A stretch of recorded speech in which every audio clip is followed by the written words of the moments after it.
अपनी जागी साहब की चल रही है विचार। अज 38ਵੀਂ ਅਤੇ अखीरली पौड़ी की विचार करने का आपां उद्यम उपराला करना। सिद्धा ने धन श्री गुरु नानक देव साहब महाराज नूं बेनती की कि सच्चे पातशाह आप दे सिद्धांत नूं असीं समझ चुके हाँ कि जदों कोई इंसान उस अकाल पुरख परमात्मा की वडियाई करदा, ओदा जस करदा, ओदा सिमरन करदा, तां ओह मन हन जिहड़े ओह सोने वांग शुद्ध हो जाते हैं। खालस खालस कहंदे ने जिहदे अंदर कोई मिलावट ना होवे। सतगुरु जी बेनती है कि सोने नूं शुद्ध करन वास्ते, सोने नूं ढालण वास्ते भट्ठी की लोड़ पैंदी है, सुनियारे की लोड़ पैंदी है, अहरण की लोड़ पैंदी है, होर हथियार समान चाहिदा, खल चाहिदी है, कुठाली चाहिदी है। ते इधर मन नूं सोना बनाउण वास्ते, ढालण वास्ते जिवें सोने की परख जो पाए करते आ, कुठाली के अंदर ढाल के देखा जाता है शुद्ध है या एक मिलावट है। इस तरह मन नूं सोने वर्गा बनाउण वास्ते किहड़े सुनियारे की लोड़ है, किहड़ी भट्ठी की लोड़ है, किहड़े हथियारां की लोड़ है, किहड़ी अहरण की लोड़ है। ये सारे जिहड़े समान ने की ने हुण सतगुरु पातशाह समझा रहे हैं। कहंदे जत पहारा, पहारा कहंदे ने भट्ठी नूं। कि इंसान ने जिहड़ा जत रखना ये भट्ठी बनाउणी करे, क्योंकि जिहड़े इंसान दे जत और सत पल्ले नहीं, ओहदी ना लोक अंदर इज्जत रहिंदी है ते ना मालक दे दरबार परलोक अंदर इज्जत रहिंदी है। इस करके पातशाह ने ये भट्ठी कहती जत पहारा। अपनिया मन नूं ज्ञान और कर्म इंद्रियां तो हटा के रखना ते संसार दे अंदर विचरदे होए, जिवें भाई गुरदास जी दे वचन ने, देख पराइयां चंगियां मावां धीआं भैणां जाणै, एका नारी जती होए पर नारी धी भैण बखाने। ये पहारा कहता, ये भट्ठी कही गई। जत पहारा धीरज सुनियार, ते जिहड़ा धीरज है, सबर है, शांत सुभाव है, इनू सुनियारा कहता है। क्योंकि ये धीरज रखना बहुत औखा है। साडे मन दे अंदर बिना परमात्मा की बंदगी तो, बिना गुरु की सिक्ख्या तो जिहड़ा धीरज है वो पैदा नहीं हुंदा। असी थोड़ी थोड़ी गल ते बहुत ज़्यादा खुश भी हो जाते हैं ते थोड़े थोड़े दुख ते बहुत ज़्यादा असी निराश भी हो जाते हैं। सतगुरु पातशाह ने आपां नूं समझाया कि जिहड़े फिर गुरमुख ने, जिन्हां ने धीरज रूपी सुनियारे नूं अपना लिया, ਉਹ आ दुनियावी सुखां च बहुता हंकार दे अंदर नहीं आउंदे, ते जे किते दुख दा समां आउंदा तां ਉਹ बहुत निराश भी नहीं हुंदे, डोलदे भी नहीं। दुनियावी पदार्थ आ जाण, आर्थिक पक्ष उच्चा हो जे तां बहुता हंकार नहीं करदे। जे किते कर्म की गति दे नाल कोई गरीबी दा वा आ जे तां भी ਉਹ बहुत डोलदे नहीं, क्योंकि उन्हां नूं ये ज्ञान आ गया गुरु के द्वारे कि जिवें साडे कोले आ दुनिया के पदार्थ नहीं रहे। क्योंकि कई बार ऐसा खेल हो जाता, बड़ा अमीर हुंदा बंदा ते कई बार फिर गरीबी की रेखा च आ जाता, कई बार बड़ा सुखी हुंदा, दुख घेर लेंदे ने। ਉਹ फिर धीरज दे अंदर रहिंदे आ कि जिवें दुख सुख चले गए, दुनियावी पदार्थ चले गए, इसे तरह आ जिहड़ा दुख दा समा ये भी चलिया जाएगा। ਉਹ ਧੀਰਜ ਦੇ ਅੰਦਰ ਰਹਿੰਦੇ ਆ। ਇਹ ਸੁਨਿਆਰਾ ਕਹਿਤਾ, ਸੰਪੈ ਦੇਖ ਨਾ ਹਰਖੀਐ, ਬਿਪਤ ਦੇਖ ਨਾ ਰੋਏ, ਜਿਉਂ ਸੰਪੈ ਤਿਉਂ ਬਿਪਤ ਹੈ, ਬਿਦ ਨੇ ਰਚਿਆ ਸੋ ਹੋਏ। ਉਹਨਾਂ ਨੂੰ ਗਿਆਨ ਆ ਗਿਆ ਕਿ ਜੇ ਸੁੱਖ ਦੇ ਸਮੇਂ ਵਾਲਾ ਹੰਕਾਰ ਨਹੀਂ ਕਰਨਾ, ਬਿਪਤਾ ਨੂੰ ਦੇਖ ਕੇ ਰੋਣਾ ਨਹੀਂ, ਕਿਉਂਕਿ ਜਿਵੇਂ ਆ ਸੰਪ ਹੈ, ਆ ਪਦਾਰਥ ਨੇ, ਸੁੱਖ ਨੇ, ਇਸੇ ਤਰ੍ਹਾਂ ਬਿਪਤਾ। ਇਹ ਵਿਧੀ ਦੇ ਰਚੇ ਹੋਏ ਦੋ ਬੰਧਾਨ ਨੇ।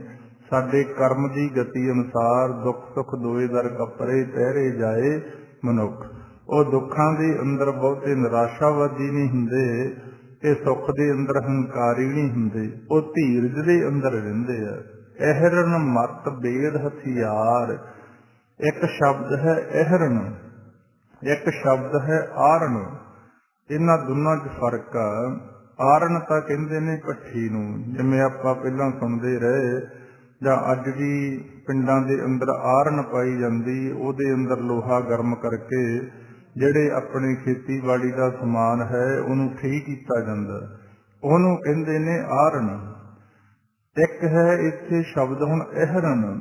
ਇਹ ਅਹਿਰਨ ਕਹਿੰਦੇ ਨੇ ਜਿਹੜੀ ਥੱਲੇ ਰੱਖ ਕੇ ਲੋਹੇ ਨੂੰ ਕੁੱਟਿਆ ਜਾਂਦਾ, ਆਮ ਭਾਸ਼ਾ 'ਚ ਜਿਹਨੂੰ ਆਪਾਂ ਆਰਨ ਕਹਿ ਦਿੰਦੇ ਆ, ਪਰ ਫਰਕ ਆ। ਆਰਨ ਕਹਿੰਦੇ ਨੇ ਭੱਠੀ ਨੂੰ, ਉਹ ਸ਼ਬਦ ਹੈ ਅਹਿਰਨ, ਜਿਹਦੇ ਤੇ ਰੱਖ ਕੇ ਲੋਹੇ ਆਦਿਕ ਦੇ ਸਮਾਨ ਨੂੰ ਉੱਪਰੋਂ ਸੱਟਾਂ ਮਾਰੀਆਂ ਜਾਂਦੀਆਂ। ਹੁਣ ਮਹਾਰਾਜ ਸਮਝਾ ਰਹੇ ਆ, ਅਹਿਰਨ ਮਤ ਵੇਦ ਹਥਿਆਰ। ਜਿਵੇਂ ਅਹਿਰਨ ਸੱਟਾਂ ਖਾਂਦੀ ਹੋਈ ਵੀ ਅਡੋਲ ਰਹਿੰਦੀ ਆ। ਕਿੰਨੀਆਂ ਸੱਟਾਂ ਅਹਿਰਨ ਦੇ ਉੱਪਰ ਵੱਜਦੀਆਂ ਜਦੋਂ ਲੋਹਾ ਉਹਦੇ ਤੇ ਉੱਪਰ ਰੱਖ ਕੇ ਤੇ ਉੱਤੇ ਠੀਕ ਕੀਤਾ ਜਾਂਦਾ, ਉੱਤੇ ਘਣ ਆਦਿਕ ਥੋੜਿਆਂ ਦੇ ਨਾਲ ਸੱਟਾਂ ਮਾਰੀਆਂ ਜਾਂਦੀਆਂ। ਮਹਾਰਾਜ ਕਹਿੰਦੇ ਇਸੇ ਤਰ੍ਹਾਂ ਇਨਸਾਨ ਦੇ ਜੀਵਨ ਦੇ ਅੰਦਰ ਸਮਾਂ ਬਦਲਦਾ ਰਹਿੰਦਾ। ਬਹੁਤ ਸਾਰੀਆਂ ਦੁੱਖਾਂ ਦੀਆਂ ਸੱਟਾਂ ਵੱਜਦੀਆਂ, ਪਰ ਉਹਨਾਂ ਦੁੱਖਾਂ 'ਚ ਅਡੋਲ ਰਹਿਣ ਵਾਸਤੇ ਇਹ ਜਿਹੜੇ ਧਾਰਮਿਕ ਗ੍ਰੰਥ ਨੇ ਤੇ ਵੇਦ ਨੇ, ਆਪਾਂ ਹੁਣ ਸਿੱਖ ਹਾਂ, ਆਪਾਂ ਗੁਰੂ ਗ੍ਰੰਥ ਸਾਹਿਬ ਦੀ ਬਾਣੀ ਅਨੁਸਾਰ ਚੱਲਦੇ ਹਾਂ। ਆਪਾਂ ਨੂੰ ਇਹਦੇ ਲੜ ਕਲਗੀਧਰ ਪਾਤਸ਼ਾਹ ਨੇ ਲਾ ਕੇ ਹੁਕਮ ਕਰਿਆ ਕਿ ਆਗਿਆ ਭਈ ਅਕਾਲ ਕੀ, ਤਬੇ ਚਲਾਇਓ ਪੰਥ, ਸਭ ਸਿੱਖਣ ਕੋ ਹੁਕਮ ਹੈ, ਗੁਰੂ ਮਾਨਿਓ ਗ੍ਰੰਥ। ਇਹਦੇ ਅੰਦਰ ਸੰਸਾਰ ਦਾ ਕੋਈ ਵੀ ਪਦਾਰਥ, ਸਾਡੇ ਕੋਈ ਪਰਿਵਾਰ ਦਾ ਮੈਂਬਰ, ਕੋਈ ਦੁਨਿਆਵੀ ਪਦਾਰਥ, ਕੋਈ ਵੀ ਸੰਸਾਰ ਦੀ ਚੀਜ਼ ਸਾਤੋਂ ਜਦੋਂ ਵਿਛੜਦੀ ਆ ਤਾਂ ਸਾਡਾ ਮਨ ਬਹੁਤ ਦੁਖੀ ਹੁੰਦਾ। ਮਹਾਰਾਜ ਦੀ ਬਾਣੀ ਦਾ ਜਦੋਂ ਆਪਾਂ ਆਸਰਾ ਲੈਂਦੇ ਆ, ਇਹ ਫਿਰ ਆਪਾਂ ਨੂੰ ਸਮਝਾ ਰਹੇ ਆ, ਇਹ ਜਗ ਧੂਏ ਕਾ ਪਹਾੜ, ਤੈਂ ਸਾਚਾ ਮਾਨਿਆ ਕਿਹ ਵਿਚਾਰ। ਕਿ ਭਾਈ ਆ ਜੋ ਵੀ ਸੰਸਾਰ ਤੋਂ ਵੇਖ ਰਿਹਾ, ਇਹ ਤਾਂ ਇੱਕ ਧੂਏ ਦੇ ਪਹਾੜ ਵਾਂਗ ਹੈ। ਇੱਕ ਮਿੱਟੀ ਦਾ ਪਹਾੜ ਹੈ ਤੇ ਇੱਕ ਧੂਏ ਦਾ ਪਹਾੜ। ਧੂਏ ਦੇ ਪਹਾੜ ਦੀ ਕੀ ਬੁਨਿਆਦ? ਹਵਾ ਆਈ ਉਹਨੇ ਉੱਡ ਜਾਣਾ ਹੁੰਦਾ। ਇਸੇ ਤਰ੍ਹਾਂ ਜਦੋਂ ਆਪਾਂ ਗੁਰਬਾਣੀ ਦਾ ਗਿਆਨ ਜਾਂ ਬਾਕੀ ਧਰਮਾਂ ਵਾਲੇ ਆਪੋ ਆਪਣੇ ਗ੍ਰੰਥਾਂ ਦਾ ਗਿਆਨ ਲੈ ਕੇ ਚੱਲਦੇ ਆ, ਇਹ ਅਹਿਰਨ ਕਹਿਤਾ, ਇਹ ਸਾਡੇ ਮਨ ਨੂੰ ਟਿਕਾਓ ਦਿੰਦੀ ਹੈ। ਇਸੇ ਕਰਕੇ ਆਪਾਂ ਨੂੰ ਗੁਰੂ ਨਾਨਕ ਦੇ ਘਰ ਨੇ ਇਹ ਵਿਧੀ ਦੱਸੀ ਆ, ਜਦੋਂ ਆਪਣੇ ਤੇ ਕੋਈ ਦੁੱਖ ਦਾ ਸਮਾਂ ਆਉਂਦਾ, ਆਪਣੇ ਪਰਿਵਾਰ ਦਾ ਕੋਈ ਮੈਂਬਰ ਬੁਢੇਪੇ 'ਚ ਜਾਂ ਜਵਾਨ ਅਵਸਥਾ 'ਚ ਜਾਂਦਾ, ਇਸੇ ਕਰਕੇ ਆਪਾਂ ਗੁਰਬਾਣੀ ਗੁਰੂ ਦਾ ਪਾਠ ਕਰਾਉਂਦੇ ਆ ਘਰਾਂ ਦੇ ਅੰਦਰ, ਤਾਂ ਕਿ ਸੁਣ ਕੇ ਸਾਡੇ ਮਨ ਨੂੰ ਆਸਰਾ ਮਿਲੇ। ਇਹ ਗੱਲ ਭਾਵੇਂ ਵੱਖਰੀ ਆ, ਅੱਜ ਸੁਣਨ ਸੁਣਾਉਣ ਤੋਂ ਗੱਲਾਂ ਦੂਰ ਚਲੀਆਂ ਗਈਆਂ। ਅਸੀਂ ਭੁਲੇਖੇ ਦੇ ਅੰਦਰ ਆ ਗਏ ਕਿ ਇਹ ਜਿਹੜਾ ਪਾਠ ਅਸੀਂ ਕਰਾ ਰਹੇ ਹਾਂ ਸਿਰਫ ਜਾਣ ਵਾਲੇ ਵਾਸਤੇ ਹੀ ਆ। ਉਹ ਤਾਂ ਮਹਾਰਾਜ ਨੇ ਕਿਰਪਾ ਕਰਨੀ ਹੁੰਦੀ ਹੈ, ਜਿਹੋ ਜੀ ਸਾਡੀ ਸੇਵਾ ਸੰਭਾਲ ਹੈ, ਅਰਦਾਸ ਬੇਨਤੀ ਹੈ, ਪਰ ਜ਼ਿਆਦਾਤਰ ਲਾਭ ਸਾਨੂੰ ਹੁੰਦਾ ਜੇ ਅਸੀਂ ਬਾਣੀ ਦਾ ਗਿਆਨ ਲੈ ਕੇ ਸਮਝਣਾ ਹੁੰਦਾ। ਇਸੇ ਕਰਕੇ ਕਥਾ ਕੀਰਤਨ ਕਰਵਾਏ ਜਾਂਦੇ ਭੋਗ ਤੇ, ਕਿ ਆ ਸਾਡਾ ਜਿਹੜਾ ਟੁੱਟਿਆ ਹੋਇਆ ਮਨ, ਇਹਨੂੰ ਹੌਸਲਾ ਮਿਲੇ ਗੁਰਬਾਣੀ ਦੀ ਵਿਚਾਰ ਦੁਆਰਾ।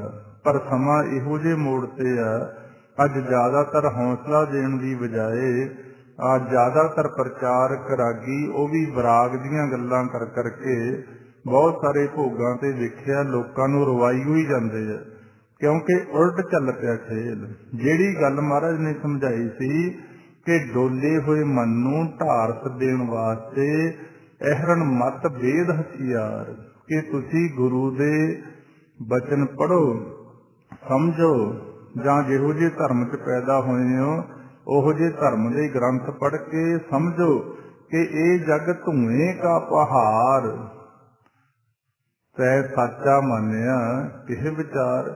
ਵੀ ਤਾਂ ਧੂਏ ਦੇ ਪਹਾੜ ਵਰਗਾ ਜੱਗ ਆ, ਤੂੰ ਇਹ ਸਾਚਾ ਮੰਨ ਕੇ ਬਹਿ ਗਿਆ, ਇਸੇ ਕਰਕੇ ਤੈਨੂੰ ਦੁੱਖ ਹੋ ਰਿਹਾ। ਇਸੇ ਕਰਕੇ ਮਹਾਰਾਜ ਨੇ ਆਪਾਂ ਨੂੰ ਸਮਝਾਇਆ, ਜਿਸ ਕੀ ਬਸਤ ਸੋਈ ਲੈ ਜਾਏਗਾ, ਰੋਸ ਕਿਸੀ ਸੋ ਕੀਜੈ, ਗੁਰਮੁਖ ਹੋਵੇ ਸੋ ਭਾਣਾ ਮੰਨੇ, ਸਹਿਜੇ ਹਰ ਰਸ ਪੀਜੈ। ਤੇ ਇਹ ਵੇਦ ਸ਼ਾਸਤਰ ਗੁਰੂ ਦੀ ਬਾਣੀ ਸਾਨੂੰ ਬਾਰ-ਬਾਰ ਇਹੋ ਹੀ ਸਮਝਾ ਰਹੀ ਹੈ ਕਿ ਬਿਨਾਂ ਅਕਾਲ ਪੁਰਖ ਪਰਮਾਤਮਾ ਤੋਂ ਇੱਥੇ ਕੋਈ ਵੀ ਸੱਚ ਨਹੀਂ, ਸਾਰਾ ਕੁਝ ਝੂਠ ਹੈ, ਕੂੜ ਹੈ। ਇਹ ਮਹਾਰਾਜ ਕਹਿੰਦੇ ਜਿਹੜੀ ਮਤ ਹੈ ਇਹ ਸਾਡੇ ਮਨ ਨੂੰ ਅਹਰਣ ਦੇ ਵਾਂਗ ਦੁੱਖਾਂ ਦੀਆਂ ਸੱਟਾਂ ਪੈਣ ਦੇ ਬਾਵਜੂਦ ਵੀ ਅਚਲ ਅਵਸਥਾ 'ਚ ਰੱਖਦੀ ਆ, ਅਡੋਲ ਅਵਸਥਾ 'ਚ ਰੱਖਦੀ ਆ। ਅਹਰਣ ਮਤ, ਵੇਦ, ਹਥਿਆਰ, ਇਹਨਾਂ ਨੂੰ ਹਥਿਆਰ ਬਣਾਉਣਾ ਕਰੋ। ਭਉ ਖੱਲਾ ਅਗਮ ਤਪਤਾਓ, ਪਹਿਲੇ ਸਮਿਆਂ ਦੇ ਅੰਦਰ ਆਰਨ ਪਾ ਕੇ ਉਹਨੂੰ ਅੱਗ ਨੂੰ ਤੇਜ਼ ਕਰਨ ਵਾਸਤੇ ਜਾਂ ਬਲਦੀ ਰੱਖਣ ਵਾਸਤੇ ਜਾਂ ਪੱਖੇ ਵਗੈਰਾ ਨਹੀਂ ਸੀ ਹੁੰਦੇ, ਇੱਕ ਖੱਲ ਦੀ ਧੂਕਣੀ ਬਣਾਈ ਹੁੰਦੀ ਸੀ। ਉਹ ਹਿਸਾਬ ਸੀ ਉਹਦੇ 'ਚ ਫੂਕ ਭਰ ਕੇ ਉਹਨੂੰ ਵਾਰੀ-ਵਾਰੀ ਦੱਬੀ ਜਾਂਦੇ ਤੇ ਉਹ ਹਵਾ ਉਹ 'ਚ ਮਾਰੀ ਜਾਂਦੀ। ਹੁਣ ਸਮਾਂ ਤਬਦੀਲ ਹੋ ਗਿਆ, ਪੱਖੇ ਆਦਿਕ ਚੱਲ ਪਏ, ਇੱਥੇ ਉਹ ਖੱਲਾ ਕਿਹਾ। ਭਉ ਖੱਲਾ ਕਹਿੰਦੇ ਜਿਹੜਾ ਪਰਮਾਤਮਾ ਦਾ ਭਉ ਹੈ, ਡਰ ਹੈ, ਉਹਦੇ ਡਰ ਦੇ ਅੰਦਰ ਰਹਿਣਾ, ਇਹਨੂੰ ਖੱਲਾ ਬਣਾ ਕੇ ਰੱਖੋ। ਭਉ ਖੱਲਾ, ਕਿਉਂਕਿ ਜੇ ਹੁਣ ਪਰਮਾਤਮਾ ਦਾ ਡਰ ਮਨ ਦੇ ਅੰਦਰ ਨਹੀਂ ਤਾਂ ਇਨਸਾਨ ਇੰਨੇ ਬੁਰੇ ਕਰਮਾਂ ਤੇ ਚੱਲ ਪੈਂਦਾ ਤੇ ਉਹ ਫਿਰ ਬਖਸ਼ਿਆ ਨਹੀਂ ਜਾਂਦਾ। ਕਿਉਂਕਿ ਇੱਕੋ ਇੱਕ ਤਾਂ ਡਰ ਹੈ ਜੋ ਧਾਰਮਿਕ ਗ੍ਰੰਥਾਂ ਸਤਿਗੁਰ ਦੀ ਬਾਣੀ ਅੰਦਰ ਸਾਨੂੰ ਸਮਝਾਇਆ ਗਿਆ ਕਿ ਤੁਹਾਡੇ ਉੱਤੇ ਕੋਈ ਸੁਪਰੀਮ ਪਾਵਰ ਹੈ ਜਿਹਦੇ ਹੁਕਮ 'ਚ ਇਹ ਸਾਰਾ ਖੇਡ ਚੱਲ ਰਿਹਾ, ਜਿਹਦੇ ਹੁਕਮ ਤੋਂ ਬਿਨਾਂ ਪੱਤਾ ਝੂਲਦਾ ਨਹੀਂ। ਉਹ ਮਾਲਿਕ ਦੇ ਕੋਲੇ ਤੁਹਾਨੂੰ ਇੱਕ ਦਿਨ ਪੇਸ਼ ਹੋਣਾ ਪੈਣਾ, ਜਿੱਥੇ ਕੀਤੇ ਹੋਏ ਕਰਮਾਂ ਦਾ ਹਿਸਾਬ ਹੋਣਾ। ਤੇ ਉਹ ਜੇ ਸਾਡੇ ਮਨ ਦੇ ਅੰਦਰ ਰੱਬ ਦਾ ਡਰ ਨਹੀਂ ਨਾ ਹੈ, ਕਿਉਂਕਿ 40-50 ਸਾਲ ਪਹਿਲਾਂ ਸਮਾਂ ਜਿਨ੍ਹਾਂ ਨੇ ਚੰਗੀ ਤਰ੍ਹਾਂ ਵੇਖਿਆ, ਉਦੋਂ ਆ ਦੁਨੀਆ ਦਾ ਦੇਣ ਲੈਣ ਹੁੰਦਾ ਪੈਸੇ ਆਦਿਕ ਦਾ। ਇੱਕ ਦੂਸਰੇ ਤੋਂ ਘਰੇ ਜਾ ਕੇ ਪੈਸੇ ਲੋੜ ਵਾਸਤੇ ਉਧਾਰ ਫੜ ਲੈਣੇ ਤੇ ਜਿਹਨੇ ਪੈਸੇ ਦੇਣੇ ਉਹਨੇ ਇੱਕ ਗੱਲ ਕਹਿਣੀ ਕਿ ਲਓ ਜੀ, ਜਾਂ ਹੁਣ ਤੁਸੀਂ ਵੇਖਦੇ ਹੋ ਜਾਂ ਮੈਂ ਵੇਖਦਾ ਜਾਂ ਰੱਬ ਵੇਖਦਾ। ਲੋਕਾਂ ਦੇ ਮਨਾਂ 'ਚ ਪਰਮਾਤਮਾ ਦਾ ਡਰ ਹੁੰਦਾ ਤੇ ਕਿਸੇ ਦਾ ਰੌਲਾ ਨਹੀਂ ਸੀ ਪੈਂਦਾ। ਅੱਜ ਕਾਗਜ਼ ਵੀ ਹੁੰਦੇ ਨੇ, ਕਚਹਿਰੀਆਂ 'ਚ ਵੀ ਲਿਖਤ ਪੜ੍ਹਤਾਂ ਹੁੰਦੀਆਂ, ਕਿਉਂਕਿ ਰੱਬ ਦਾ ਡਰ ਚੱਕਿਆ ਗਿਆ ਤੇ ਲੋਕ ਵਿਗੜ ਗਏ। ਜਿਉਂ-ਜਿਉਂ ਹੁਣ ਧਰਮ ਦੇ ਪਖੰਡ ਵੱਧਦੇ ਜਾ ਰਹੇ ਆ, ਪਖੰਡ ਬਹੁਤ ਨੇ, ਇਹ 'ਚ ਕੋਈ ਸ਼ੰਕਾ ਨਹੀਂ ਹੈ। ਪਹਿਲਾਂ ਸਿੱਧੇ ਸਾਦੇ ਲੋਕ ਹੁੰਦੇ ਤੇ ਸਿਰਫ ਇੰਨਾ ਜਾਣਦੇ ਕਿ ਰੱਬ ਕੋਈ ਹੈ, ਰੱਬ ਨੂੰ ਦੀ ਸ਼ਕਤੀ, ਉਹ ਤੋਂ ਡਰਦੇ। ਹੁਣ ਗਿਆਨ ਵੀ ਵੱਧਦਾ ਜਾਂਦਾ, ਵਿਗਿਆਨ ਵੀ ਵੱਧਦਾ ਜਾਂਦਾ, ਪਖੰਡ ਵੀ ਵੱਧਦਾ ਜਾਂਦਾ ਤੇ ਰੱਬ ਦਾ ਡਰ ਲੋਕਾਂ ਦੇ ਮਨਾਂ 'ਚੋਂ ਘਟਦਾ ਜਾਂਦਾ। ਇਹੀ ਕਾਰਨ ਸਾਡੇ ਇਹ ਕੀਤੇ ਹੋਏ ਧਰਮ ਦੇ ਜਿਹੜੇ ਕਰਮ ਨੇ, ਇਹਨਾਂ ਨੂੰ ਫਲ ਨਹੀਂ ਲੱਗਦਾ, ਕਿਉਂਕਿ ਮਨ ਦੇ ਅੰਦਰ ਪਰਮਾਤਮਾ ਦਾ ਡਰ ਤਾਂ ਹੈ ਹੀ ਨਹੀਂ। ਲੋਗਨ ਰਾਮ ਖਡਾਉਣਾ ਖਿਲਾਉਣਾ ਜਾਣਾ, ਲੋਕਾਂ ਨੇ ਤਾਂ ਰੱਬ ਨੂੰ ਖਡਾਉਣੇ ਤਰ੍ਹਾਂ ਮੰਨਣਾ ਸ਼ੁਰੂ ਕੀਤਾ ਹੋਇਆ। ਪਰ ਪਾਤਸ਼ਾਹ ਇੱਥੇ ਸਮਝਾਉਂਦੇ ਆ, ਕਹਿੰਦੇ ਭਉ ਖੱਲਾ ਅਗਮ ਤਪਤਾਓ, ਜਿਵੇਂ ਉਹ ਅੱਗ ਨੂੰ ਤੇਜ਼ ਕਰਦੀ ਆ ਨਾ, ਜਿਹੜੀ ਹਵਾ ਖੱਲ ਦੇ ਨਾਲ ਮਾਰੀ ਜਾਂਦੀ, ਇਸੇ ਤਰ੍ਹਾਂ ਪਰਮਾਤਮਾ ਦਾ ਜਿਹੜਾ ਡਰ ਹੈ, ਉਹਦੇ ਡਰ 'ਚ ਆ ਕੇ ਉਹਨੂੰ ਯਾਦ ਕਰਨਾ, ਜਪ ਤਪ ਕਰਨਾ। ਜਿਵੇਂ ਉਹ ਅੱਗ ਚਮਕਦੀ ਆ, ਆਏ ਫਿਰ ਇਨਸਾਨ ਦੇ ਮਨ ਨੂੰ ਚਮਕਾ ਦਿੰਦੀ ਹੈ। ਤੇ ਜਿਨ੍ਹਾਂ ਦੇ ਮਨ 'ਚ ਪਰਮਾਤਮਾ ਦਾ ਡਰ ਹੈ ਤੇ ਪਿਆਰ ਤੇ ਉਹਨਾਂ ਦਾ ਮਨ ਚਮਕਦਾ, ਮਨ ਸੁੰਦਰ ਹੁੰਦਾ। ਤੇ ਸਾਡਾ ਜਿਹੜਾ ਚਿਹਰਾ, ਜਿਹੜਾ ਮੁੱਖਾ ਆਪਣਾ, ਇਹ ਆਪਣੇ ਮਨ ਦਾ ਸ਼ੀਸ਼ਾ। ਜਿਹੋ ਜਿਹਾ ਸਾਡਾ ਮਨ ਅੰਦਰੋਂ ਹੈ ਉਹੋ ਜਿਹੀ ਰੌਣਕ ਸਾਡੇ ਚਿਹਰੇ ਤੇ ਰਹੇਗੀ। ਜੇ ਪਰਮਾਤਮਾ ਦਾ ਪਿਆਰ ਆ, ਪਰਮਾਤਮਾ ਦੀ ਬੰਦਗੀ ਹੈ, ਤਾਂ ਸਾਡੇ ਚਿਹਰੇ ਦੇ ਉੱਪਰ ਨੂਰ ਝਲਕੇਗਾ, ਮਸਤੀ ਝਲਕੇਗੀ, ਖੇੜਾ ਝਲਕੇਗਾ। ਤੇ ਜੇ ਅੰਦਰ ਚਿੰਤਾ ਫਿਕਰ ਨੇ, ਬੁਰੇ ਵਿਚਾਰ ਨੇ, ਤਾਂ ਸਾਡਾ ਚਿਹਰਾ ਵੀ ਜਿੰਨਾ ਮਰਜ਼ੀ ਸੁੰਦਰ ਹੋਵੇ ਕਰੂਪ ਜਿਹਾ ਦਿਸਣਾ ਸ਼ੁਰੂ ਹੋ ਜਾਂਦਾ। ਇਸੇ ਕਰਕੇ ਗੁਰੂ ਨਾਨਕ ਸਾਹਿਬ ਮਹਾਰਾਜ ਪਾਤਸ਼ਾਹ ਨੇ ਤੇ ਆਪਾਂ ਨੂੰ ਸਮਝਾਇਆ ਕਿ ਤੁਸੀਂ ਨਾਮ ਦੀ ਖੁਮਾਰੀ ਚੜਾਓ। ਮਦਰਾ ਅਫੀਮ ਭੰਗ ਮਦ ਉਤਰ ਜਾਏ ਪ੍ਰਭਾਤ, ਨਾਮ ਖੁਮਾਰੀ ਨਾਨਕਾ ਚੜੀ ਰਹੇ ਦਿਨ ਰਾਤ। ਇਹ ਪੰਕਤੀਆਂ ਗੁਰੂ ਗ੍ਰੰਥ ਸਾਹਿਬ ਦੀ ਬਾਣੀ 'ਚ ਨਹੀਂ, ਪਰ ਜਦੋਂ ਭਰਥਰੀ ਦੇ ਨਾਲ, ਜੋਗੀ ਦੇ ਨਾਲ ਮਾਲਕ ਗੁਰੂ ਨਾਨਕ ਸਾਹਿਬ ਮਹਾਰਾਜ ਦੀ ਵਿਚਾਰ ਹੋ ਰਹੀ ਸੀ, ਉਦੋਂ ਭਰਥਰੀ ਨੇ ਬੇਨਤੀ ਕੀਤੀ ਸੀ ਕਿ ਜੀ ਤੁਹਾਡੇ ਚਿਹਰੇ ਤੇ ਬੜਾ ਨੂਰ ਹੈ, ਬੜੀ ਮਸਤੀ ਆ, ਤੁਸੀਂ ਕੀ ਪੀਂਦੇ ਹੋ? ਅਸੀਂ ਵੀ ਮਦ ਆਦਿਕ ਪੀਂਦੇ ਆ। ਜਿਵੇਂ ਅੱਜ ਵੀ ਆਪਾਂ ਵੇਖਦੇ ਹਾਂ ਬਹੁਤ ਸਾਰੇ ਲੋਕ ਆਪਣੇ ਚਿਹਰੇ ਤੇ ਰੌਣਕ ਲਿਆਉਣ ਵਾਸਤੇ ਅਫੀਮ ਆਦਿਕ ਦਾ, ਨਸ਼ੇ ਆਦਿਕ ਦਾ ਇਸਤੇਮਾਲ ਕਰਦੇ। ਕਹਿੰਦੇ ਜੀ ਚਿਹਰੇ ਤੇ ਲਾਲੀ ਆ ਜਾਂਦੀ ਹੈ ਕੁਝ ਕੁ ਸਮੇਂ ਵਾਸਤੇ ਆ, ਜਾਂ ਮਨ ਨੂੰ ਖੁਸ਼ ਕਰਨ ਵਾਸਤੇ। ਉੱਥੇ ਗੁਰੂ ਨਾਨਕ ਪਾਤਸ਼ਾਹ ਨੇ ਇਹ ਵਚਨ ਉਚਾਰਨ ਕੀਤੇ ਸੀ, ਕਹਿੰਦੇ ਮਦਰਾ ਭੰਗ ਅਫੀਮ ਮਦ ਉਤਰ ਜਾਏ ਪ੍ਰਭਾਤ, ਨਾਮ ਖੁਮਾਰੀ ਨਾਨਕਾ ਚੜੀ ਰਹੇ ਦਿਨ ਰਾਤ। ਤੇ ਇਹ ਸਤਿਗੁਰੂ ਸਤਿਗੁਰੂ ਪਾਤਸ਼ਾਹ ਨੇ ਸਮਝਾਇਆ, ਅਹਰਣ ਮਤ ਵੇਦ ਹਥਿਆਰ ਭਉ ਖੱਲਾ ਅਗਮ ਤਪਤਾਓ। ਪਰਮਾਤਮਾ ਦੇ ਡਰ 'ਚ ਰਹਿਣਾ, ਉਹਦਾ ਜਾਪ ਕਰਨਾ, ਉਹਦੀ ਬੰਦਗੀ ਕਰਨੀ, ਸੇਵਾ ਕਰਨੀ।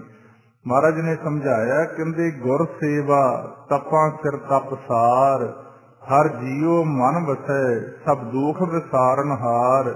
ਗੁਰੂ ਦੀ ਸੇਵਾ ਸਾਰੇ ਤਪਾਂ ਤੋਂ ਵੱਡਾ ਤਪ ਦੱਸਿਆ ਗਿਆ। ਹਰ ਜੀਉ ਮਨ ਵਸੈ ਸਭ ਦੁਖ ਵਿਸਾਰਨ ਹਾਰ। ਗੁਰੂ ਦੀ ਸੇਵਾ ਕਰਦਿਆਂ ਸਾਡੇ ਮਨ 'ਚ ਪਰਮਾਤਮਾ ਵਸਦਾ, ਜਿਹਨੇ ਸਾਰੇ ਦੁੱਖਾਂ ਦਾ ਖਾਤਮਾ ਕਰ ਦੇਣਾ ਹੁੰਦਾ। ਅੱਗੇ ਹੁਣ ਸਮਝਾ ਰਹੇ ਆ, ਭਾਂਡਾ ਭਾਓ ਅੰਮ੍ਰਿਤ ਤਤ ਢਾਲ। ਜਿਉਂ ਜਿਉਂ ਅਸੀਂ ਪਰਮਾਤਮਾ ਦੀ, ਗੁਰੂ ਦੀ ਸੇਵਾ ਕਰਦੇ ਹਾਂ ਤਾਂ ਸਾਡਾ ਜਿਹੜਾ ਮਨ ਦਾ ਭਾਂਡਾ ਹੈ ਇਹ ਸ਼ੁੱਧ ਹੋ ਜਾਂਦਾ ਹੈ। ਸ਼ੁੱਧ ਹੋ ਕੇ ਫਿਰ ਇਹਦੇ 'ਚ ਕੀ ਵਸਤੂ ਪੈਂਦੀ ਆ? ਭਾਂਡਾ ਭਾਓ ਅੰਮ੍ਰਿਤ ਤਤ ਢਾਲ। ਇਹਦੇ ਅੰਦਰ ਫਿਰ ਉਹ ਵਸਤੂ ਮਾਲਕ ਸਾਨੂੰ ਬਖਸ਼ਿਸ਼ ਕਰਦਾ ਜੋ ਸਾਡੇ ਅੰਦਰ ਅੰਮ੍ਰਿਤ ਦਾ ਖੂਹ ਭਰ ਕੇ ਰੱਖਿਆ ਹੋਇਆ, ਜੋ ਸਾਡੇ ਮਨ ਦੀ ਖੁਰਾਕ ਹੈ, ਜਿਹਨੂੰ ਨਾਮ ਰਸ ਕਹਿੰਦੇ ਨੇ, ਬ੍ਰਹਮ ਰਸ ਕਹਿੰਦੇ ਨੇ, ਹਰ ਰਸ ਕਹਿੰਦੇ ਨੇ, ਵੱਖ ਵੱਖ ਨਾਂ ਨੇ। ਜਿਉਂ ਜਿਉਂ ਆਪਾਂ ਬਾਣੀ ਪੜ੍ਹਦੇ ਸਾਹਮਣੇ ਆਈ ਜਾਂਦੇ, ਜੀ ਤੋਂ ਬਗੈਰ ਸਾਨੂੰ ਰੋਜ਼ ਸਮਝਾਇਆ ਜਾਂਦਾ, ਜਿਨ ਹਰ ਹਰ ਹਰ ਰਸ ਨਾਮ ਨਾ ਪਾਇਆ ਭਾਗਹੀਣ ਜਮ ਪਾਸ। ਇਸੇ ਕਰਕੇ ਬਾਰ-ਬਾਰ ਆ ਜਿਹੜੀ ਸੱਚ ਦੀ ਗੱਲ ਆ, ਬ੍ਰਹਮ ਦੀ ਵਿਚਾਰ ਆ, ਇਹਨੂੰ ਸੁਣਨਾ ਹੁੰਦਾ, ਕਿਉਂਕਿ ਇਹਨੂੰ ਬਾਰ-ਬਾਰ ਕਰਨ ਦੇ ਨਾਲ, ਬਾਰ-ਬਾਰ ਸੁਣਨ ਦੇ ਨਾਲ ਸਾਡਾ ਜਿਹੜਾ ਭਾਂਡਾ ਹੈ, ਜਿਹਨੂੰ ਕੌਲ ਫੁੱਲ ਵੀ ਕਹਿੰਦੇ ਨੇ, ਉਹ ਸਿੱਧਾ ਹੁੰਦਾ। ਉਲਟਿਓ ਕਮਲ ਬ੍ਰਹਮ ਵਿਚਾਰ, ਜਿਹਨੂੰ ਕਮਲ ਦਾ ਫੁੱਲ ਵੀ ਕਿਹਾ ਗਿਆ। ਜਦੋਂ ਅਸੀਂ ਵਾਰ-ਵਾਰ ਸੱਚ ਦੀ ਗੱਲ ਸੁਣਦੇ ਹਾਂ, ਪਰਮਾਤਮਾ ਦੀ ਵਡਿਆਈ ਸੁਣਦੇ ਹਾਂ, ਉਲਟਿਓ ਕਮਲ ਬ੍ਰਹਮ ਵਿਚਾਰ, ਵਿਚਾਰ ਕਰਦੇ ਹਾਂ ਬ੍ਰਹਮ ਦੀ, ਪਰਮਾਤਮਾ ਦੀ। ਅੰਮ੍ਰਿਤ ਧਾਰ ਗਗਨ ਦਸ ਦੁਆਰ। ਇਹਨੂੰ ਸੁਣਦਿਆਂ ਸੁਣਦਿਆਂ ਸਾਡੇ ਹਿਰਦੇ ਦਾ ਕਮਲ ਫੁੱਲ ਕਹਿ ਲੋ, ਭਾਂਡਾ ਕਹਿ ਲੋ, ਸਿੱਧਾ ਹੁੰਦਾ। ਨਿਸ਼ਾਨੀ ਕੀ ਆ? ਉਲਟਿਓ ਕਮਲ ਬ੍ਰਹਮ ਵਿਚਾਰ, ਅੰਮ੍ਰਿਤ ਧਾਰ ਗਗਨ ਦਸ ਦੁਆਰ। ਸਾਡੇ ਅੰਦਰੋਂ, ਸਾਡੇ ਮਨ ਨੂੰ ਅੰਮ੍ਰਿਤ ਦੀ ਧਾਰ ਮਿਲਣੀ ਸ਼ੁਰੂ ਹੋ ਜਾਂਦੀ ਹੈ। ਹਮਾਰੀ ਪਿਆਰੀ ਅੰਮ੍ਰਿਤ ਧਾਰੀ, ਜੋ ਬਾਣੀ 'ਚ ਆਪਾਂ ਪੜ੍ਹਦੇ ਹਾਂ, ਉਹ ਜੀਵ ਰੂਪੀ ਇਸਤਰੀ ਪਰਮਾਤਮਾ ਨੂੰ ਫਿਰ ਪਿਆਰੀ ਲੱਗਦੀ ਹੈ। उल्टियो कमल ब्रह्म विचार, अमृत धार गगन दस द्वार। रे मन मेरे भरम न कीजै, मन मान्य हर रस पीजे। कहते इत्थे भरम ना कर जिओ, जदों तुहाडा मन मन गया तुहानू हरि दे रस की प्राप्ति होनी शुरू हो जाएगी। भांडा भाओ अमृत सत ढाल, घड़िया शब्द सची टकसाल। कहते फिर इस तरह करन दे नाल जिहड़ी साडी टकसाल मन का घड़ना, टकसाल कहते ने जिथे किसी चीज नूं घड़िया जांदा। जिवें अज टकसालां ने जिथे दिती जाती है सिक्ख्या ते उत्थे सारी जीवां दी जिहड़ी मत आ ओह घड़ी जाती है। काहदे नाल? शब्द दे नाल। घड़ी है शब्द सच्ची, टकसाल शब्दां द्वारा ज्ञान द्वारा ज्यों ज्यों साडे मन की मत घड़ी जाती है, अच्छा ये बन जाता, सोने वांग शुद्ध होना शुरू हो जाता। फिर इहदी निशानी है जो मालिक दे मुख चों टकसाल शब्द चल रहा है ओहदी प्राप्ति नाम दी जीव नूं हुंदी। जिहदे बारों महाराज ने समझाया, पुड़ धरती पुड़ आसन, चार कुंट चवारा। सगल भवन की मूरत एक है, मुख तेरै टकसाला। कि आ पानी एक पौड़ा, जिवें ਚੱਕੀ ਦੇ दो पुड़ हुंदे ने, एक थल्ले हुंदा एक ताहां हुंदा। एक पुड़ पानी कहता, दूसरा धरती कहती, ते आकाश नूं चवारे दा नाम दिता गया। पुड़ धरती पुड़ पानी आसन, चार कुंट चवारा। सगल भवन की मूरत एका, मुख तेरै टकसाला। कि जो भी आ सारी सृष्टि आपां वेख रहे हैं वो सच दे मुख चो जो शब्द टकसाल चल रही है, आवाज ओहदी तो उत्पत्ति सारियां दी हुई है। घड़ी है शब्द सच्ची टकसाल। फिर सिद्धा ने बेनती की कि इस चीज की प्राप्ति किनू हुंदी है जी? महाराज जी कहते, जिन को नदर कर्म तिनकार। जिन्हां दे उपर परमात्मा की दृष्टि हुंदी आ, नदर हुंदी आ, उन्हां नूं संगत मिलदी आ, गुरु मिलदा। गुरु दे उपदेश द्वारा संगत दे विच जाके काल दी फांसी कट्टण तो बाद इस अवस्था की प्राप्ति हुंदी है। जिवें भगत कबीर जी नूं पुछया, कहंदे जी अविनाशी राज की प्राप्ति किवें कीती? उन्हां ने समझाया, कहंदे भगवत भीर सकत सिमरन की, कट्टी काल पै फासी, दास कबीर चढ़ियो गढ़ ऊपर, राज लियो अविनाशी। कहंदे संगत च जाके भगतां की भीड़ च सिमरन की शक्ति नाल एक काल की फाही कट्टी गई। फिर उस अविनाशी राज की प्राप्ति हुई। जिन को नदर कर्म तिनकार, नानक नदरी नदर निहाल। उन्हां नूं फिर परमात्मा अपनी दृष्टि दे नाल नदर निहाल कर दिंदा। गुरु अपनी दृष्टि दे नाल नदर निहाल कर दिंदा। जिन्हां ते फिर परमात्मा की नजर हुंदी है वो आपां गुरबाणी च पढ़दे हैं ना, लख खुशियां पातशाहियां जे सतगुर नजर करे। निमख एक हर नाम दे, मेरा मन तन शीतल होए। इत्थों तक 38 पौड़ियां जपजी साहब दियां दी विचार सतगुरु की किरपा दे नाल संपूर्ण हुई। अगे आउंदा श्लोक। श्लोक कहते ने एक छंद की चाल नूं, जिवें आपां दोहरा, चौपई ते दवैये, चौप दे, ये सारे एक छंदां की चाल दसी गई है। क्योंकि सारी बाणी रागां दे अंदर ते बड़े प्यार दे नाल सतगुरु पातशाह ने ये तुरकी बाणी का उच्चारण किया। इधर हुण समझा रहे हैं, सिद्धा ने प्रश्न किया कि इस जगत दे अंदर बालक दे माता पिता कौन है ते गुरु कौन है? ये बड़ी गहराई है श्लोक दे अंदर भी। महाराज जी कहते, पवन गुरु, पानी पिता, माता धरत महत, दिवस रात दोए दाई दाया, खेले सगल जगत। पवन गुरु, जिन्ना चिर साडा मन आ शरीर दे अंदर रहिंदा उन्ना चिर साडा गुरु कौन है? क्योंकि जे पाउण ना होवे तां साडे सवास नहीं चलदे, जे सवास ना ਚੱਲਣ ਤਾਂ ਸਾਡਾ ਸਰੀਰ नहीं ਕੰਮ करदा। ਇਹਨੂੰ गुरु कहता। एक वारी दस्सिया कहंदे आ ਗਿਆਨ ਇੰਦਰੀਆਂ ਦਾ ਝਗੜਾ ਹੋ ਗਿਆ ਆਪਸ ਦੇ ਵਿੱਚ ਦੀ। ਅੱਖਾਂ ਕਹਿਣ ਅਸੀਂ ਵੱਡੀਆਂ, ਕੰਨ ਕਹਿਣ ਅਸੀਂ ਵੱਡੇ ਆ, ਨੱਕ ਕਹੇ ਅਸੀਂ ਵੱਡਾ, ਰਸਨਾ ਕਹੇ ਮੈਂ ਵੱਡੀ ਆ। ਲੜਾਈ ਹੋ ਗਈ ਇਹਨਾਂ ਦੀ ਆਪਸ ਦੇ ਵਿੱਚ ਦੀ। ਫੈਸਲਾ ਜਦੋਂ ਹੋਣ ਲੱਗਿਆ ਪਰਮਾਤਮਾ ਦੇ ਦਰ ਤੇ ਪਹੁੰਚੇ, ਕਹਿੰਦੇ ਜੀ ਝਗੜਾ ਹੋ ਗਿਆ। ਮਹਾਰਾਜ ਕਹਿੰਦੇ ਕੌਣ ਕਹੇ ਮੈਂ ਵੱਡੀ ਆ। ਕਹਿੰਦੇ ਵੀ ਇਉਂ ਤਾਂ ਫੈਸਲਾ ਨਹੀਂ ਹੋਣਾ, ਪ੍ਰੈਕਟੀਕਲ ਕਰਦੇ ਆ। ਪਹਿਲਾਂ ਇੱਕ ਇਨਸਾਨ ਦੀਆਂ ਅੱਖਾਂ ਕੱਢ ਲਈਆਂ, ਉਹ ਫਿਰ ਵੀ ਜੀਵਤ ਰਿਹਾ। ਫਿਰ ਉਹਦੇ ਕੰਨ ਕੱਟ ਦਿੱਤੇ ਗਏ, ਉਹ ਫਿਰ ਵੀ ਜੀਵਤ ਰਿਹਾ। ਨੱਕ ਕੱਟਤਾ, ਫਿਰ ਵੀ ਜੀਵਤ ਰਿਹਾ। ਰਸਨਾ ਕੱਟਤੀ, ਫਿਰ ਵੀ ਜਿਉਂਦਾ ਰਿਹਾ। ਪਰ ਜਦੋਂ ਪਾਉਣ ਬੰਦ ਕੀਤੀ ਤਾਂ ਸਾਰਾ ਸਰੀਰ ਡਿੱਗ ਪਿਆ। ਇਸ ਕਰਕੇ ਸਾਡੇ ਆ ਸਰੀਰ ਦੇ ਅੰਦਰ ਜਿੰਨਾ ਚਿਰ ਅਸੀਂ ਹਾਂ ਉਨਾ ਚਿਰ ਪਾਉਣ ਗੁਰੂ ਹੈ। ਤੇ ਜਦੋਂ ਅਸੀਂ ਸਰੀਰ ਤੋਂ ਪਾਸੇ ਹੋ ਜਾਂਦੇ ਹਾਂ, ਪ੍ਰਲੋਕ ਦਾ ਗੁਰੂ ਸਾਡਾ ਸ਼ਬਦ, ਕਿਉਂਕਿ ਸਾਡੇ ਸਰੀਰ ਨੂੰ ਵੀ ਲੋਕ ਕਿਹਾ। ਇੱਥੇ ਪਵਨ ਗੁਰੂ ਕਹਿਤਾ, ਪਾਣੀ ਪਿਤਾ ਮਾਤਾ ਧਰਤ ਮਹੱਤ। ਹੁਣ ਜਿੰਨਾ ਚਿਰ ਆਪਾਂ ਸੰਸਾਰ 'ਚ ਹਾਂ, ਸਰੀਰ 'ਚ ਹਾਂ, ਸਾਨੂੰ ਖੁਰਾਕ ਦੀ ਲੋੜ ਪੈਂਦੀ ਹੈ। ਸਾਰੀ ਜਿਹੜੀ ਖੁਰਾਕ ਆ ਉਹ ਧਰਤੀ 'ਚੋਂ ਪੈਦਾ ਹੁੰਦੀ ਹੈ। ਇਸ ਕਰਕੇ ਇਹਨੂੰ ਮਾਤਾ ਕਹਿਤਾ। ਤੇ ਪਾਣੀ ਨੂੰ ਪਿਤਾ ਤਾਂ ਕਹਿਤਾ ਕਿਉਂਕਿ ਜਿੰਨਾ ਚਿਰ ਧਰਤੀ ਮਾਤਾ ਦਾ ਤੇ ਪਾਣੀ ਪਿਤਾ ਦਾ ਸੰਯੋਗ ਨਹੀਂ ਆਪਸ ਦੇ ਵਿੱਚ ਹੁੰਦਾ, ਉਨਾ ਚਿਰ ਆ ਧਰਤੀ ਦੇ ਵਿੱਚੋਂ ਉਤਪੁਜ ਵੀ ਨਹੀਂ ਪੈਦਾ ਹੁੰਦੀ। ਜੇ ਹੁਣ ਧਰਤੀ ਤੇ ਪਾਣੀ ਦਾ ਸੰਯੋਗ ਨਹੀਂ ਹੁੰਦਾ, ਜਿੱਥੇ ਮਾਰੂਥਲ ਉੱਥੇ ਹੁੰਦਾ ਹੀ ਨਹੀਂ ਕੁਝ, ਪੱਥਰ ਨੇ ਉੱਥੇ ਨਹੀਂ ਹੁੰਦਾ ਕੁਝ।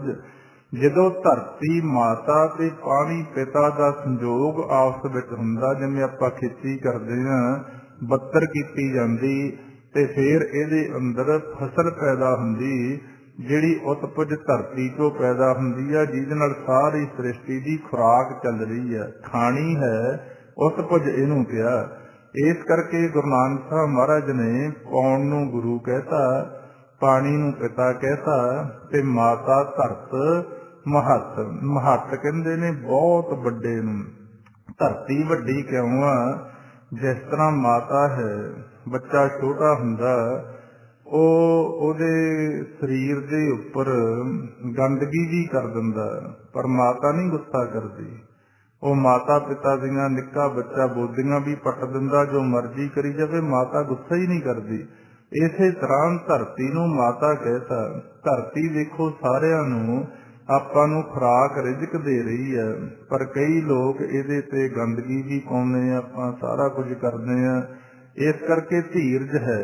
ਬ੍ਰਹਮ ਗਿਆਨੀ ਕੇ ਧੀਰਜ ਏਕ, ਜਿਉਂ ਵਸਦਾ ਕੋ ਖੁਦਾ ਕੋਈ ਚੰਦਨ ਲੈ। ਜਿਵੇਂ ਬ੍ਰਹਮ ਗਿਆਨੀ ਦੀ ਅਵਸਥਾ ਪੁੱਛੀ ਵੀ ਕਿਹੋ ਜਿਹੀ ਆ, ਧੀਰਜ ਉਹ 'ਚ ਹੁੰਦਾ। ਉਹ ਕਹਿੰਦੇ ਜੀ ਧਰਤੀ ਵਰਗਾ, ਚਾਹੇ ਧਰਤੀ ਤੇ ਕੋਈ ਟੋਏ ਪੱਟੇ ਕੁਛ ਨਹੀਂ ਕਹਿੰਦੀ, ਚਾਹੇ ਕੋਈ ਚੰਦਨ ਦੀ ਲੇਪ ਕਰੇ ਉਹਨੂੰ ਸ਼ਾਬਾਸ਼ੀ ਨਹੀਂ ਦਿੰਦੀ। ਇਸੇ ਤਰ੍ਹਾਂ ਜਿਵੇਂ ਪ੍ਰਤੱਖ ਮਾਂ ਹੈ, ਇੱਥੇ ਧਰਤੀ ਨੂੰ ਮਾਤਾ ਦਾ ਨਾਂ ਦੇ ਦਿੱਤਾ ਗਿਆ। ਪਵਨ ਗੁਰੂ, ਪਾਣੀ ਪਿਤਾ, ਮਾਤਾ ਧਰਤ ਮਹੱਤ। ਦਿਵਸ ਰਾਤ ਦੋਏ ਦਾਈ ਦਾਇਆ, ਖੇਲੇ ਸਗਲ ਜਗਤ। ਫਿਰ ਉਸ ਅਕਾਲ ਪੁਰਖ ਵਾਹਿਗੁਰੂ ਨੇ ਦਿਨ ਔਰ ਰਾਤ ਦਾ ਖੇਲ ਚਲਾਇਆ। ਜਿਵੇਂ ਰਾਤ ਨੂੰ ਆਪਾਂ ਸੌਂ ਜਾਂਦੇ ਹਾਂ ਤੇ ਦਿਨੇ ਆਪਾਂ ਕੰਮ ਧੰਦਾ ਕਰਦੇ ਹਾਂ। ਦਿਵਸ ਰਾਤ ਦੋਏ ਦਾਈ ਦਾਇਆ। ਦਾਈ ਕਹਿੰਦੇ ਨੇ, ਜਿਵੇਂ ਚਲੋ ਹੁਣ ਤਾਂ ਸਮਾਂ ਤਬਦੀਲ ਹੋ ਗਿਆ, ਪਹਿਲਾਂ ਜਦੋਂ ਬੱਚੇ ਦੀ ਪੈਦਾਇਸ਼ ਹੁੰਦੀ, ਸਿਆਣੀਆਂ ਬੀਬੀਆਂ ਹੁੰਦੀਆਂ ਜਿਹੜੀਆਂ ਬੱਚੇ ਦੀ ਪੈਦਾਇਸ਼ ਕਰਾਉਂਦੀਆਂ, ਉਹਨੂੰ ਦਾਈ ਦਾ ਨਾਂ ਦਿੱਤਾ ਜਾਂਦਾ ਤੇ ਉਹ ਬੱਚੇ ਨੂੰ ਸੇਵਾ ਸੰਭਾਲ ਕਰਦੀ, ਖਿਲਾਉਂਦੀ, ਤੇ ਉਹਦੇ ਘਰ ਵਾਲਾ ਉਹ ਦਿਨੇ ਬੱਚੇ ਦੀ ਸੇਵਾ ਸੰਭਾਲ ਕਰਦਾ। ਜਾਂ ਕਿਸੇ ਭਾਸ਼ਾ 'ਚ ਮਾਤਾ ਔਰ ਪਿਤਾ ਨੂੰ ਵੀ ਲੋਕ ਦਾਈ ਔਰ ਦਾਇਆ ਕਹਿੰਦੇ ਨੇ। ਜਿਵੇਂ ਬਹੁਤ ਸਾਰੀਆਂ ਭਾਸ਼ਾ 'ਚ ਬੇਬੇ, ਬਾਪੂ ਤੇ ਮੰਮੀ, ਪਾਪਾ, ਇਹ ਦਾਈ ਦਾਇਆ ਮਾਤਾ ਔਰ ਪਿਤਾ ਨੂੰ ਵੀ ਕਿਹਾ ਗਿਆ। ਕਹਿੰਦੇ ਜਿਵੇਂ ਹੁਣ ਮਾਤਾ ਰਾਤ ਨੂੰ ਬੱਚੇ ਨੂੰ ਸਮਾ ਦਿੰਦੀ ਆ, ਉਹਦੀ ਸੇਵਾ ਕਰਦੀ ਆ, ਤੇ ਪਿਤਾ ਦਿਨੇ ਉਹਨੂੰ ਖਿਡਾਉਂਦਾ। ਇਸੇ ਤਰ੍ਹਾਂ ਜਿਹੜੀ ਰਾਤ ਹੈ ਇਹਨੂੰ ਦਾਈ ਦਾ ਨਾਂ ਦਿੱਤਾ ਗਿਆ। ਜਦੋਂ ਆਪਾਂ ਰਾਤ ਨੂੰ ਸੌਂ ਜਾਂਦੇ ਹਾਂ, ਜੇ ਰਾਤਰੀ ਨਾ ਹੋਵੇ ਤਾਂ ਸੰਸਾਰ ਦਾ ਢਾਂਚਾ ਨਹੀਂ ਚੱਲ ਸਕਦਾ। ਜੀਵ ਰੈਸਟ ਹੀ ਨਾ ਕਰਨ, ਸੌਣ ਹੀ ਨਾ, ਜੇ ਨਾ ਸੌਣ ਤਾਂ ਫਿਰ ਕਮਲੇ ਹੋ ਜਾਣ। ਇਸੇ ਕਰਕੇ ਮਾਲਕ ਨੇ ਰਾਤ ਬਣਾਈ ਸੰਸਾਰ ਦਾ ਖੇਡ ਚਲਾਉਣ ਵਾਸਤੇ। ਇਕੱਲੀ ਰਾਤ ਹੀ ਨਹੀਂ ਬਣਾਈ, ਫਿਰ ਸਾਨੂੰ ਸਾਡੇ ਵਿਚਾਰ ਵੀ ਬੰਦ ਕਰਦਾ। ਕਈ ਵਾਰ ਆਪਾਂ ਵੇਖੋ, ਜਦੋਂ ਕੋਈ ਫਿਕਰ ਵਾਲੀ ਗੱਲ ਹੁੰਦੀ ਆ, ਕੋਈ ਘਟਨਾ ਘਟਦੀ ਆ ਤਾਂ ਨੀਂਦ ਨਹੀਂ ਆਉਂਦੀ। ਜਾਂ ਅੱਜ ਬਹੁਤ ਸਾਰੇ ਲੋਕਾਂ ਨੂੰ ਵੈਸੇ ਹੀ ਨਹੀਂ ਨੀਂਦ ਆਉਂਦੀ ਜਿੰਨਾ ਚਿਰ ਦਵਾਈ ਨਹੀਂ ਖਾਂਦੇ ਜਾਂ ਨਸ਼ੇ ਆਦਿਕ ਦਾ ਇਸਤੇਮਾਲ ਨਹੀਂ ਕਰਦੇ। ਕਾਰਨ ਕੀ ਆ? ਵਿਚਾਰ ਹੀ ਬਹੁਤ ਵਧੀ ਜਾਂਦੇ ਆ, ਇੰਨੇ ਵਿਚਾਰ ਵੱਧ ਜਾਂਦੇ ਆ, ਨੀਂਦ ਨਹੀਂ ਆਉਂਦੀ। ਫਿਰ ਸਤਿਗੁਰ ਨੇ ਬਾਣੀ ਅੰਦਰ ਬੜਾ ਗਹਿਰਾ ਗਿਆਨ ਦਿੱਤਾ। ਜੇ ਮਾਲਕ ਇਹ ਵਿਚਾਰ ਸਾਡੇ ਬੰਦ ਨਾ ਕਰੇ ਤਾਂ ਇਨਸਾਨ ਸੌਂ ਹੀ ਨਹੀਂ ਸਕਦਾ। ਫਿਰ ਜਦੋਂ ਮਾਲਕ ਸਾਡੇ ਤੇ ਤਰਸ ਕਰਦਾ, ਤਿੰਨੇ ਤਰ੍ਹਾਂ ਦੇ ਵਿਚਾਰ ਸਾਡੇ ਬੰਦ ਕਰਦਾ। ਰਾਜ ਤਾਮਸ ਸਤਕਾਲ ਸਮਾਵੈ, ਸਸੀਰ ਕੇ ਘਰ ਸੂਰ ਸਮਾਵੈ। ਤਿੰਨੇ ਤਰ੍ਹਾਂ ਦੇ ਵਿਚਾਰ ਕਾਲ ਨੂੰ ਭਵ ਸਾਗਰ ਬੰਦ ਕਰਦਾ ਰਾਤ ਨੂੰ। ਤੇ ਸਾਡਾ ਜਿਹੜਾ ਖੱਬਾ ਨੇਤਰ ਸਸੀਰ ਕੇ ਘਰ ਸੂਰ ਸਮਾਵੇ, ਸੱਜਾ ਨੇਤਰ ਖੱਬੇ ਪਾਸੇ ਜਾ ਕੇ ਸਮਾ ਜਾਂਦਾ ਤੇ ਅਸੀਂ ਪੌਣ ਤੋਂ ਵੱਖ ਹੋ ਕੇ ਸਰੀਰ ਤੋਂ ਪਾਸੇ ਹੋ ਜਾਂਦੇ ਆ, ਜਿਹਨੂੰ ਆਪਾਂ ਨੀਂਦ ਕਹਿੰਦੇ ਆ। ਸਵਾਸ ਸਾਡੇ ਚੱਲੀ ਜਾਂਦੇ ਆ, ਮਨ ਸਾਡਾ ਪਾਸੇ ਹੋ ਗਿਆ। ਇਸੇ ਕਰਕੇ ਜਿੰਨਾ ਚਿਰ ਅਸੀਂ ਲੋਕ ਦੇ ਅੰਦਰ ਹਾਂ, ਸਾਡਾ ਪੌਣ ਗੁਰੂ ਆ। ਜਦੋਂ ਅਸੀਂ ਭਗਤੀ ਕਰਕੇ ਪੌਣ ਤੋਂ ਵੱਖ ਹੁੰਦੇ ਆ, ਸਿਮਰਨ ਅਭਿਆਸ ਕਰਦੇ, ਅੱਗੇ ਸ਼ਬਦ ਜੋ ਸਾਡੇ ਅੰਦਰ ਚੱਲਦਾ ਉਹਦੇ ਨਾਲ ਜੁੜਦੇ ਆ, ਤਾਂ ਉਦੋਂ ਸਾਡਾ ਸ਼ਬਦ ਗੁਰੂ ਬਣ ਜਾਂਦਾ। ਲੋਕ ਦਾ ਗੁਰੂ ਪੌਣ ਤੇ ਪ੍ਰਲੋਕ ਦਾ ਗੁਰੂ ਸ਼ਬਦ ਆ। ਇਸ ਕਰਕੇ ਦੋ ਗੁਰੂ ਨੇ, ਸ਼ਬਦ ਗੁਰੂ ਸੁਰਤ ਭਮ ਚੇਲਾ। ਇੱਥੇ ਹੁਣ ਮਹਾਰਾਜ ਨੇ ਆਪਾਂ ਨੂੰ ਸਮਝਾਇਆ, ਦਿਵਸ ਰਾਤ ਦੋਇ ਦਾਈ ਦਾਇਆ, ਖੇਲੇ ਸਗਲ ਜਗਤ। ਇਹ ਸਾਰਾ ਸੰਸਾਰ ਇਹ ਖੇਲ ਦੇ ਅੰਦਰ ਖੇਲ ਰਿਹਾ। ਤੇ ਅੱਗੇ ਮਹਾਰਾਜ ਨੇ ਸਮਝਾਇਆ, ਕਹਿੰਦੇ ਚੰਗੇ ਆਈਆਂ ਬੁਰਿਆਈਆਂ, ਵਾਚੈ ਧਰਮ ਹਦੂਰ, ਕਰਮੀ ਆਪੋ ਆਪਣੀ ਕੇ ਨੇੜੇ ਇਹ ਦੂਰ। ਕਹਿੰਦੇ ਭਾਈ ਇੱਕ ਗੱਲ ਦਾ ਖਿਆਲ ਰੱਖਿਓ, ਤੁਹਾਡੇ ਚੰਗੇ ਅਤੇ ਕੀਤੇ ਹੋਏ ਬੁਰੇ ਕਰਮ ਇਹ ਬਾਚੇ ਜਾਣਗੇ, ਇਹਨਾਂ ਦਾ ਲੇਖਾ ਹੋਵੇਗਾ। ਬੇਸ਼ੱਕ ਅੱਜ ਬਹੁਤ ਸਾਰੇ ਲੋਕਾਂ ਦਾ ਇਹ ਪੱਖਾ ਵੀ ਆਹ ਜਗ ਮਿੱਠਾ, ਅੱਗਾ ਕਿਹਨੇ ਦਿੱਤਾ, ਪਰ ਸਤਿਗੁਰ ਦੀ ਬਾਣੀ ਸਾਨੂੰ ਦਿਖਾਉਂਦੀ ਆ ਅੱਗਾ। ਮਹਾਰਾਜ ਕਹਿੰਦੇ ਲੇਖਾ ਰੱਬ ਮੰਗੇਸੀਆ, ਬੈਠਾ ਕੱਢ ਬਹੀ, ਜਿਵੇਂ ਆੜਤੀਏ ਸ਼ਾਹੂਕਾਰ ਬਹੀ ਤੇ ਸਾਡਾ ਲੇਖਾ ਕਰਦੇ। ਕਹਿੰਦੇ ਤੁਹਾਡਾ ਵੀ ਹੋਵੇਗਾ। ਜੇ ਗੁਰਬਾਣੀ ਨੂੰ ਸੱਚ ਮੰਨਦੇ ਆ ਤਾਂ ਇਹਨਾਂ ਗੱਲਾਂ ਤੋਂ ਭੱਜ ਨਹੀਂ ਸਕਦੇ। ਨਹੀਂ ਫਿਰ ਪਖੰਡ ਕਰਨ ਦੀ ਲੋੜ ਵੀ ਨਹੀਂ। ਪਾਠ ਵੀ ਕਰੀ ਜਾਣਾ, ਗੁਰੂ ਘਰੇ ਵੀ ਆਈ ਜਾਣਾ, ਸਾਧੂਆਂ ਸੰਤਾਂ ਕੋਲੇ ਵੀ ਜਾਈ ਜਾਣਾ, ਤੇ ਇੱਕ ਗੱਲ ਕਹਿ ਦੇਣੀ ਜੀ ਆਹ ਜਗ ਮਿੱਠਾ, ਅੱਗਾ ਕਿਹਨੇ ਦਿੱਤਾ। ਇਹਦਾ ਮਤਲਬ ਫਿਰ ਸਾਨੂੰ ਗੁਰੂ ਦੀ ਬਾਣੀ ਤੇ ਭਰੋਸਾ ਨਹੀਂ ਹੈ। ਮਹਾਰਾਜ ਨੇ ਤਾਂ ਕਿਹਾ, ਸਤਿਗੁਰ ਕੀ ਬਾਣੀ ਸਤ ਸਤ ਕਰ ਜਾਣੋ ਗੁਰ ਸਿੱਖੋ, ਹਰ ਕਰਤਾ ਆਪ ਮੋਹੋਂ ਕਢਾਏ। ਕਹਿੰਦੇ ਇੱਕ ਵੀ ਸ਼ਬਦ ਨੂੰ ਕਿਤੇ ਝੂਠ ਨਾ ਮੰਨ ਲਿਓ, ਇਹ ਕਰਤੇ ਪੁਰਖ ਨੇ ਆਪ ਸਾਡੇ ਮੁਖ ਤੋਂ ਕਢਵਾਈ ਹੈ। ਤਾਂ ਮਹਾਰਾਜ ਇੱਥੇ ਸਮਝਾ ਰਹੇ ਆ, ਚੰਗੀਆਂ ਆਈਆਂ ਬੁਰਿਆਈਆਂ, ਵਾਚੈ ਧਰਮ ਹਦੂਰ। ਧਰਮ ਦੇ ਜਦੋਂ ਧਰਮ ਰਾਜਾ ਸਾਡਾ ਹਿਸਾਬ ਕਿਤਾਬ ਕਰਦਾ, ਸੁਣਦੇ ਆ ਨਾ ਸਦੀ ਵਾਰਤ ਕੀਰਤਨ, ਨਾਨਕ ਜੀ ਉਪਾਏ ਕੈ ਲਿਖਨਾਵੇ ਧਰਮ ਬਹਾਲਿਆ, ਉੱਥੇ ਸੱਚੋ ਹੀ ਸੱਚ ਨਿਬੜੇ, ਚੁਣ ਬੱਖ ਕੱਢੇ ਜਜਮਾਲਿਆ, ਖਾਓ ਨਾ ਪਾਇਣ ਕੂੜਿਆਰ, ਮੋਹ ਕਾਲੇ ਦੋਜਕ ਚਾਲਿਆ, ਤੇਰੇ ਨਾਈ ਰਤੇ ਸੇ ਜਨ ਗਏ, ਹਾਰ ਗਏ ਸੇ ਠੱਗਣ ਵਾਲਿਆ, ਲਿਖਨਾਵੇ ਧਰਮ ਬਹਾਲਿਆ। ਸਾਡੇ ਕੀਤੇ ਹੋਏ ਚੰਗੇ ਔਰ ਮਾੜੇ ਕਰਮ ਵਾਚੇ ਜਾਣੇ ਨੇ। ਚੰਗੇ ਆਈਆਂ ਬੁਰਿਆਈਆਂ, ਵਾਚੈ ਧਰਮ ਹਦੂਰ, ਕਰਮੀ ਆਪੋ ਆਪਣੀ ਕੇ ਨੇੜੇ ਕੇ ਦੂਰ। ਜਿਹੋ ਜੇ ਸਾਡੇ ਕਰਮ ਕੀਤੇ ਚੰਗੇ ਮਾੜੇ, ਆਪੋ ਆਪਣਾ ਲੇਖਾ ਸਾਰਿਆਂ ਨੂੰ ਦੇਣਾ ਪੈਣਾ। ਉੱਥੇ ਨਾ ਕੋਈ ਧੀ, ਨਾ ਕੋਈ ਪੁੱਤ, ਨਾ ਕੋਈ ਭੈਣ, ਨਾ ਕੋਈ ਭਰਾ ਸਾਡਾ ਸੰਗੀ ਨਹੀਂ। इस करके आपो अपना अपन हथी अपना आपे ही काज सवारी है। आवत अकेला जावत अकेला हम तुम संग झूठ सब बोला। महाराज कहते सब झूठ संसार च भी आ मेरा भैन मेरी भारा पति पत्नी उत्थे कोई किसी का नहीं है। उन्ना चिर जिन्ना चिर शरीर तो सवास चलते है। करमी आपो अपनी के नेड़े के दूर आपो अपने कर्मानुसार कोई परमात्मा दे नेड़े रहिंदा नेड़े हो जाता कोई दूर रहिंदा। नेड़े वाले सुखी होई जांदे आ दूर वाले दुखी होई जांदे आ। अखीर पातशाह ने फिर आपां नूं अखीरलियां पंक्तियां समझाया कि जिन्नी नाम ध्याया गए मसकत घाल नानक ते मुख उजले कीती छुट्टी नाल। जिन्हां ने अपने जीवन दे सफर दौरान उस मालिक दे नाम नूं ध्याया इथों कमाई करके गए। जिन्नी नाम ध्याया गए मसकत मसकत कहंदे ने कमाई करन नूं घालना घालण नूं। जिन्नी नाम ध्याया गए मसकत घाल संसार दे अंदरों एक कमाई करके गए नाम नूं ध्या के गए। नानक ते मुख उजले कीती छुट्टी नाल। उन्हां दे लोक अते परलोक दे अंदर उजले होए मुख पातशाह ने इथों तक वडियाई बख्शी कीती छुट्टी नाल। ਉਹ होर भी बहुत सारे जीवां दी बंद खलासी करा दिंदे है। ਇਹ ਧੰਨ ਸ੍ਰੀ ਗੁਰੂ ਨਾਨਕ ਸਾਹਿਬ ਮਹਾਰਾਜ ਪਾਤਸ਼ਾਹ ਨੇ ਆਪਾਂ ਨੂੰ ਜਪਜੀ ਸਾਹਿਬ ਦੀ ਬਾਣੀ ਤੇ ਸ਼ਲੋਕ ਦੇ ਅੰਦਰ ਗਿਆਨ ਦਿੱਤਾ। ਬਸ ਇਹੀ ਦੋ ਪੰਕਤੀਆਂ ਜੇ ਚੇਤੇ ਰਹਿ ਜਾਣ ਬਹੁਤ ਆ ਵੀ ਜਿੰਨੀ ਨਾਮ ਧਿਆਇਆ ਗਏ ਮਸਕਤ ਘਾਲ ਨਾਨਕ ਤੇ ਮੁਖ ਉਜਲੇ ਕੀਤੀ ਛੁੱਟੀ ਨਾਲ। ਜੇ ਅਸੀਂ ਇਹਨਾਂ ਤੇ ਪਹਿਰਾ ਦੇ ਲਈਏ ਹਰ ਰੋਜ਼ ਸਮਾਂ ਕੱਢ ਕੇ ਪਰਮਾਤਮਾ ਦੇ ਨਾਮ ਦੀ ਕਮਾਈ ਕਰੀਏ। ਆ ਜਿਹੜੀ ਕਿਰਤ ਆ ਇਹ ਤਨ ਵਾਸਤੇ ਕਰ ਰਹੇ ਹਾਂ। ਜਿਹੜੀ ਪਰਮਾਤਮਾ ਦੀ ਬੰਦਗੀ ਹੈ ਅਸੀਂ ਮਨ ਵਾਸਤੇ ਕਰਨੀ ਹੁੰਦੀ ਹੈ। ਇਸ ਕਰਕੇ ਪਾਤਸ਼ਾਹ ਨੇ ਸਾਨੂੰ ਇਹ ਗਿਆਨ ਦਿੱਤਾ। ਸਤਿਗੁਰੂ ਪਾਤਸ਼ਾਹ ਨੇ ਕਿਰਪਾ ਕੀਤੀ। ਅੱਜ ਜਪਜੀ ਸਾਹਿਬ ਦੀ ਵਿਚਾਰ ਦੀ ਆਪਣੀ ਸਮਾਪਤੀ ਹੋ ਗਈ ਤੇ ਕੱਲ ਤੋਂ ਆਪਾਂ ਜਾਪ ਸਾਹਿਬ ਦੀ ਬਾਣੀ ਜੋ 5 ਬਾਣੀਆਂ ਨੇ ਉਹਦੀ ਕਰ ਲਾਂਗੇ ਆਰੰਭ। ਆਓ ਫਿਰ ਜੋ ਪਾਤਸ਼ਾਹ ਦਾ ਹੁਕਮ ਹੈ ਪ੍ਰਮਾਤਮਾ ਦੇ ਨਾਮ ਨੂੰ ਧਿਆ ਕੇ ਘਾਲ ਘਾਲੀਏ ਕਮਾਈ ਕਰੀਏ। ਹਾਂਜੀ ਕਰੋ ਜੀ ਸ਼ੁਰੂ। ਵਾਹਿਗੁਰੂ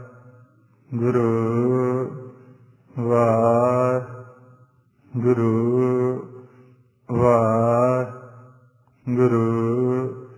ਵਾਹਿਗੁਰੂ ਵਾਹਿਗੁਰੂ ਵਾਹਿਗੁਰੂ